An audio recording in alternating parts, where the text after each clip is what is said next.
حضور میرا یہ سوال ہے کہ ایک آدمی کا لاکھوں کا کاروبار ہے اور وہ اس کے پاس جمع نہیں ہوتے پیسے، لیکن آتے ہیں اور پھر ایسا سے وہ کاروبار کرتا ہے لیکن جمع پیسے نہیں ہوتے، تو اس پر زکوٰۃ فرض ہوگی یا نہیں؟ سال بھر جو رقم رولنگ میں رہتی ہے، آئی خرچ ہو گئی چلی گئی، اس کا کیا ہوگا؟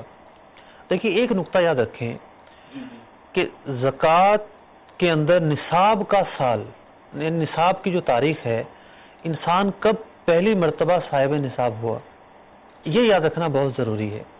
اس پر درجنوں مسائل متفرع ہیں اور اس کی اہمیت بہت زیادہ ہے۔ مطلب بیس یہ ہے کہ کب صاحب نصاب بنا تھا، کب بنا تھا، یعنی کوئی مثال کے طور پر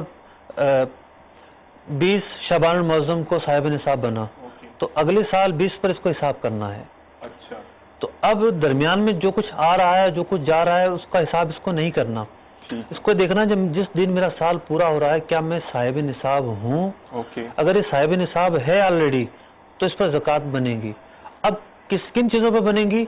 جو اس دن اس کی ملکیت میں ہے۔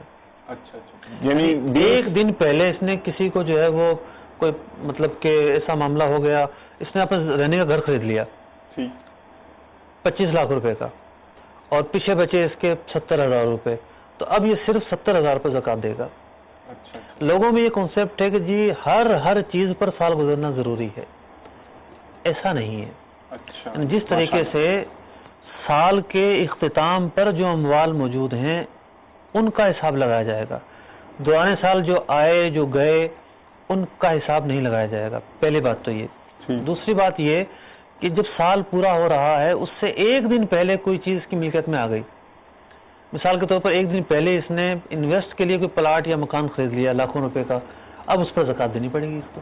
ٹھیک ہے، کیونکہ وہ مال تجارت ہے، کیونکہ جو صاحب نصاب بن گیا اس کا سال شروع ہو گیا، اس کا سال اب رواں ہے، اب اس کی ہر چیز پر سال گزرنا شمار نہیں کریں گے۔